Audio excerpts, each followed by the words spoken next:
প্রধানমন্ত্রীর তথ্য ও যোগাযোগ প্রযুক্তি উপদেষ্টা সজীব ওয়াজেদ জয় বলেছেন, আওয়ামী লীগ আর 10 থেকে 20 বছর ক্ষমতায় থাকলে দেশের ব্যাপক উন্নয়ন হবে। সাভারে জয় বাংলা ইউথ অ্যাওয়ার্ড প্রদান অনুষ্ঠানে তিনি আরও বলেন, বিএনপির মধ্যে দেশপ্রেম নেই, দলটি ক্ষমতায় গেলে দেশ পিছিয়ে যাবে। এই স্বাধীনতার চেতনা আর কোনোদিন আপনারা ভুলবেন না। দেশের মানুষকে, তরুণদেরকে, ভবিষ্যৎ প্রজন্মকে আপনারা স্বাধীনতার চেতনা ভুলতে দেবেন না। আমাদের সেই 30 লক্ষ শহীদদের ইতিহাস মুছে ফেলানোর অনেক চেষ্টা হয়েছে এবং কি বেগম খালেদা জিয়া অস্বীকার করেছে যে 30 লক্ষ তো শহীদ হয়নি। এই কথা আপনারা কোনোদিন, এটা আমার ব্যক্তিগত অনুরোধ আপনাদের প্রতি, এই কথা আপনারা কোনোদিন কাউকে বলতে দেবেন না।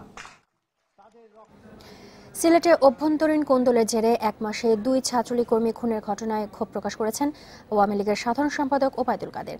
হত্যার সঙ্গে জড়িত কেউ রেহাই পাবে না বলে হুঁশিয়ারি করেছেন তিনি। সিলেটের রেজিস্ট্রারি মাঠে আওয়ামী লীগের সদস্য সংগ্রহ ও নবায়ন কার্যক্রমের উদ্বোধনী অনুষ্ঠানে একথা বলেন ওবায়দুল কাদের। শেখ হাসিনার নির্দেশ, খুনি যেই হোক মঞ্চে আছেন রেহাই নেই, নেপথ্যে আছেন রেহাই নেই। যত প্রভাবশালী হোক, দলকে রক্তাক্ত করার কোন অধিকার কারো নেই। রোহিঙ্গা সংকট নিরসনে কানাডার পক্ষ থেকে মিয়ানমারকে তাগিদ দেওয়া হয়েছে বলে জানিয়েছেন দেশটির সহকারী উপমন্ত্রী ডোনাল্ড ববিয়াস। দুপুরে উখিয়ার কুতুপালংয়ে রোহিঙ্গাদের আশ্রয় ক্যাম্প পরিদর্শন শেষে তিনি সাংবাদিকদের একথা জানান। তিনি আরও জানিয়েছেন, মিয়ানমারের পক্ষ থেকে ইতিবাচক সাড়ার অপেক্ষায় আছে কানাডা। এ সময় তিনি রোহিঙ্গাদের সহযোগিতার জন্য বাংলাদেশের প্রশংসা করেন। যে কোনো ধরনের সহায়তায় কানাডা সরকার বাংলাদেশের পাশে আছে বলেও জানান তিনি।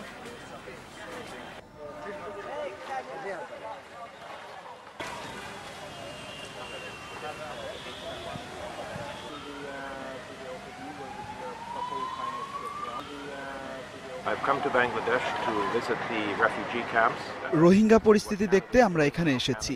রোহিঙ্গাদের সহায়তার জন্য বাংলাদেশকে ধন্যবাদ জানাই। সংকট নিরসনে এরই মধ্যে মিয়ানমারকে তাগিদ দেওয়া হয়েছে। আশা করছি ইতিবাচক সাড়া পাওয়া যাবে। রোহিঙ্গা ইস্যু আন্তর্জাতিক সমস্যা, সবাইকে নিয়েই এর সমাধান করতে হবে বলে জানিয়েছেন ডেনমার্কের সাবেক প্রধানমন্ত্রী ও সেভ দ্য চিলড্রেনের প্রধান নির্বাহী হেলে থর্নিং স্মিথ।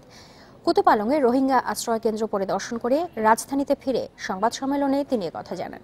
তিনি বলেন, রোহিঙ্গা সংকট মানবসৃষ্ট, নারী পুরুষের পাশাপাশি শিশুরাও নির্যাতনের শিকার হচ্ছে। সবচেয়ে নাজুক অবস্থায় আছে তারা।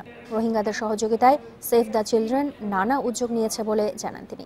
একই সঙ্গে সংকট সমাধানে আন্তর্জাতিক ফোরামে আলোচনার তাগিদও দেন সাবেক ডেনিশ প্রধানমন্ত্রী।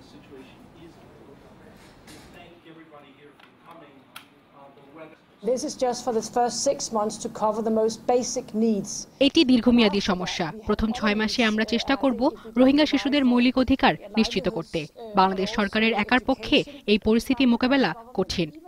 এমন প্রেক্ষাপটে আন্তর্জাতিক সম্প্রদায়কে বাংলাদেশের পাশে থেকে সহযোগিতা করতে হবে। কক্সবাজারে নতুন আসা 7,500 রোহিঙ্গাকে বালুখালী আশ্রয় শিবিরে নেওয়া হয়েছে। আজ ক্যাম্পে আলাদা ছাউনি করে তাদের স্থানান্তর করা হবে বলে জানিয়েছেন দায়িত্বপ্রাপ্ত কর্মকর্তারা। এদিকে সীমান্তের নো ম্যানস ল্যান্ডে এখন আর কোনো রোহিঙ্গা নেই বলে জানিয়েছে বিজিবি। তবে আরও রোহিঙ্গা আসতে পারে বলে আশঙ্কা করছে তারা। সেক্ষেত্রে তাদের সেখানেই রাখা হবে নাকি আশ্রয় শিবিরে নেওয়া হবে, এ বিষয়ে এখনও কোনো সিদ্ধান্ত আসেনি বলে জানিয়েছে বিজিবি।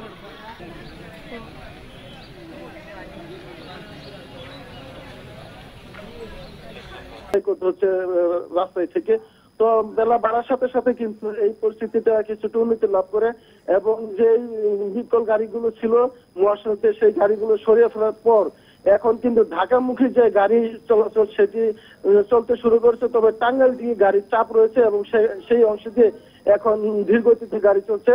আর ঢাকা টাঙ্গাইল মহাসড়ক, ঢাকা ময়মনসিংহ মহাসড়কে তারগাছা এলাকায় যে বিকল ট্রাকটি ছিল সেটি কিন্তু দুপুরের দিকে হাইওয়ে পুলিশ সরিয়ে ফেলে এবং এর ফলে এই মহাসড়কের যানজট পরিস্থিতি স্বাভাবিক হতে শুরু করে।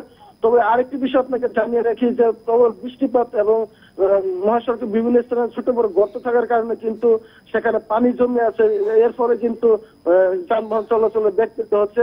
তবে হাইওয়ে পুলিশ বিভিন্ন পয়েন্টে যানজট নিরসনের জন্য কাজ করে যাচ্ছে এবং সিটি কর্পোরেশন কর্তৃপক্ষ সড়কের যে জলবদ্ধতা রয়েছে সেই জলবদ্ধতা নিরসনের জন্য ড্রেনেজ ব্যবস্থা সেটি সচল করার জন্য চেষ্টা করে যাচ্ছে। এই ছিল এখানকার সর্বশেষ।